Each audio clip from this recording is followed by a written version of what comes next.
Tumango si Lian, na nagpapahiwatig na wala na siyang tanong. Sa sandaling ito, hawak pa rin ni Zhao Xin ang piraso ng tela, tahimik. Cao Yuan Zhao. Huminga ng malalim si Zhao at umupo sa harap ni Zhao Xin. Patay ka na. Si Fan ay walang pakialam sa buhay. Naging 10 hari. Kung gusto mong umalis sa Yanfu, tutulungan kitang makuha ang Chiyu Stone. Pagkatapos magsalita ni Cao Yuan Zhao, tumayo siya at naglakad palayo, at dumaan siya kay Lian. Bulong niya, sa hinaharap, walang tao.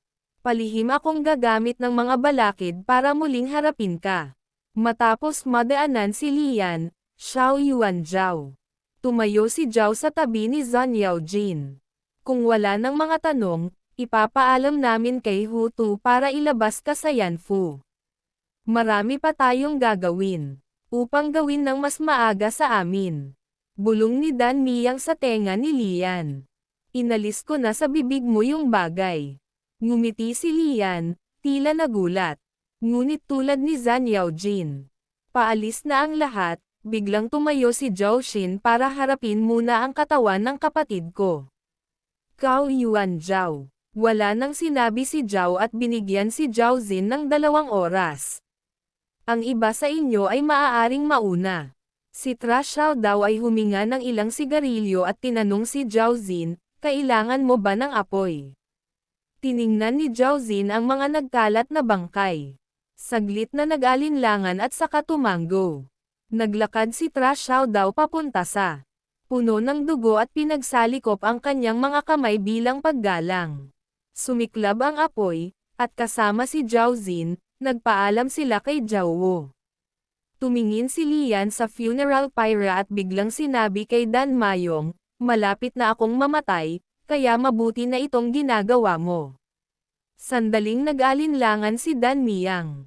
Sinabi niya sa mahinang boses, General, hindi darating ang araw na iyon. Pagkaalis ng lahat, sinabi ni Zhang Yaojin kay Xiao Yuan, Zhao,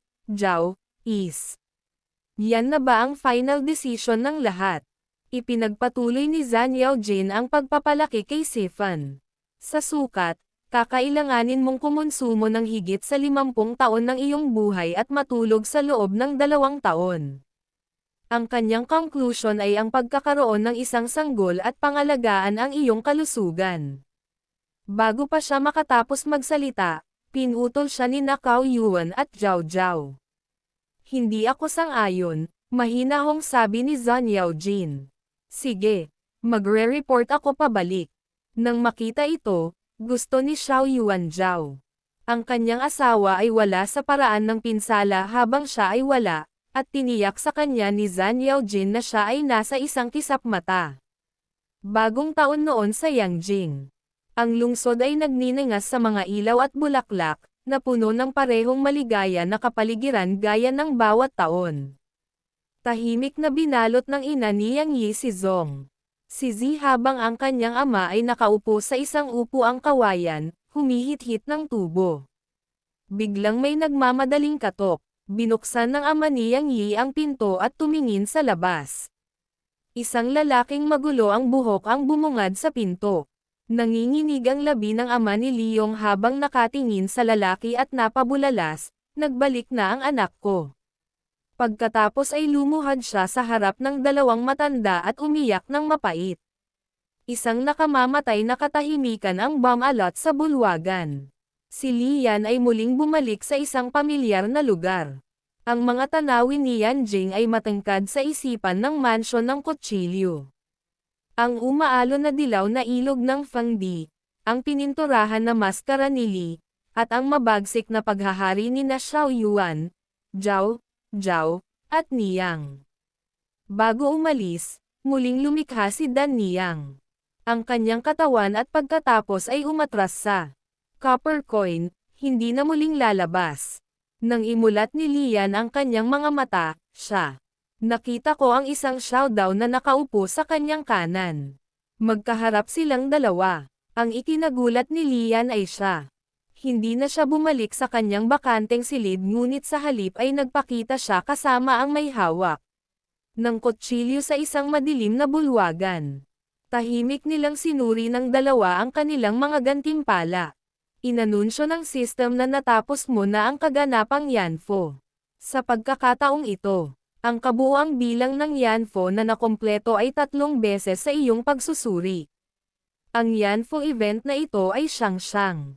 Sa ilalim ng ilang mga kondisyon, ang pagbawi na ito ay hindi magbabawas ng mga puntos. Ang ulat ng pag-areglo ay tulad ng itinuturo ni Xiang Yanfo. Settlement, 300 puntos, limitasyon ng awtoridad sa pagbili, 103.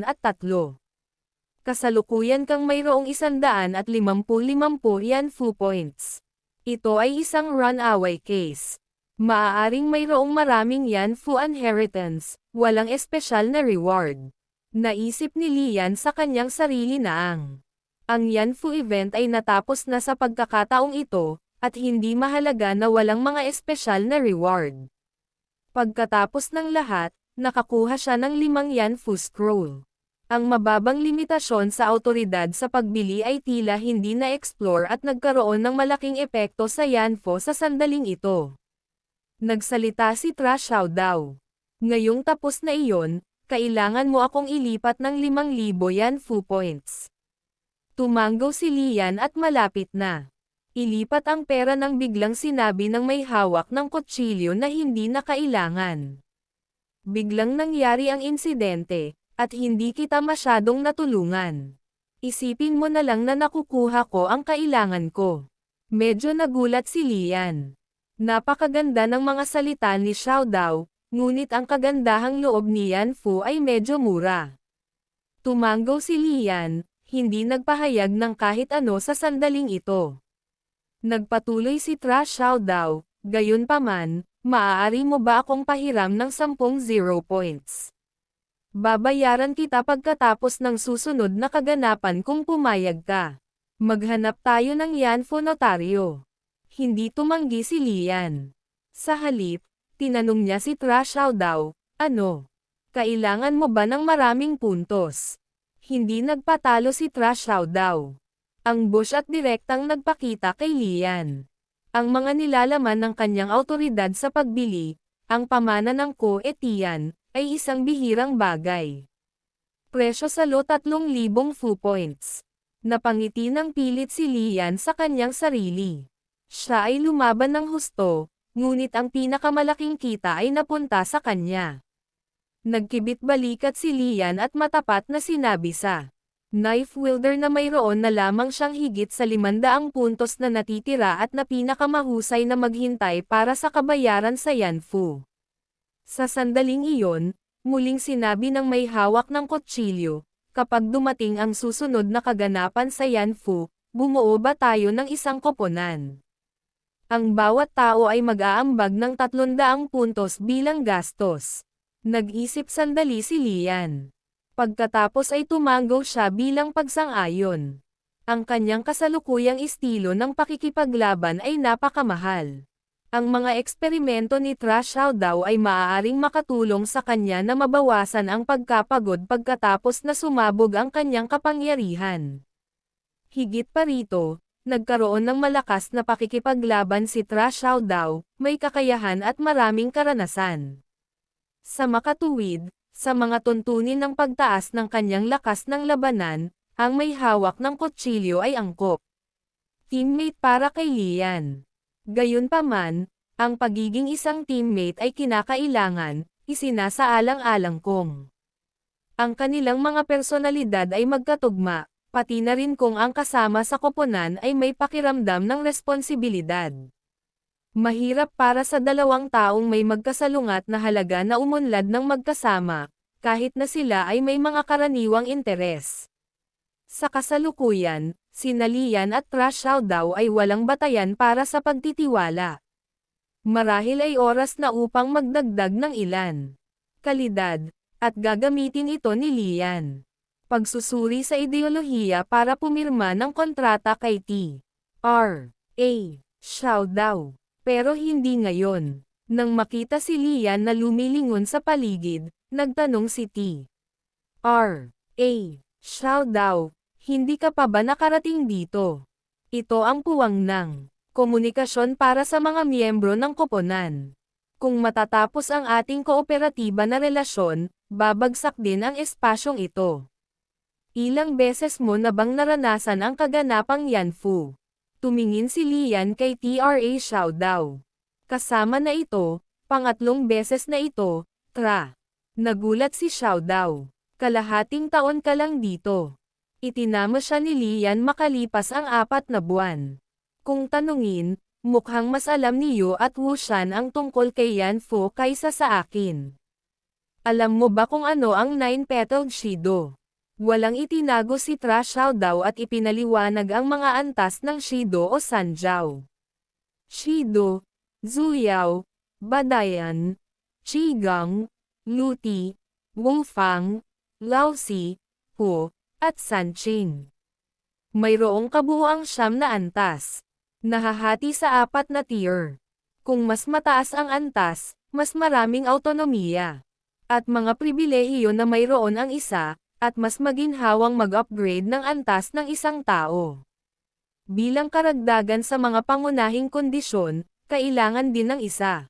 Upang makumplito ang mas mahirap na mga kaganapan. Kung mas mataas ang antas, mas mahirap ito. At may mga kaso kung saan ang mga walker ay sadyang lumahok sa mga kaganapan sa Yanfu para lamang tumaas ang kanilang antas ng isa.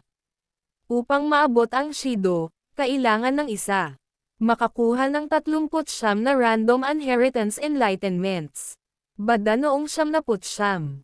Upang maabot ang Qigong, ang isa ay dapat na upang maging isang inheritance faker. Malayang makakabiyahe si Wufang Lao. Lahat ay kilala si Yanfu nang hindi kinakailangang kompletuhin ang anumang mga kaganapan. Si Lian ay nakinig ng mabuti at naisip sa kanyang sarili na ang pangalang Wufang Lao, tulad ng Sipu tulad ng Xiao Yuan, ay ang Chao ay nasa estilo noong 1950s. At ang mga taong ipinanganak pagkatapos ng 1980 ay bihirang magkaroon ng ganitong mga pangalan. Marahil si Zhang Yaojin ay higit sa 50 taong gulang. Walang nakakaalam kung gaano katagal umiral si Yanfu. Matapos maunawaan ang lahat, kinuha ni Lian ang inisyatiba upang hingin ang numero ng telepono ni Tra Xiao Dao. Nagkamayan ang dalawa at nangakong magkikita muli kapag nagkaroon sila ng pagkakataon.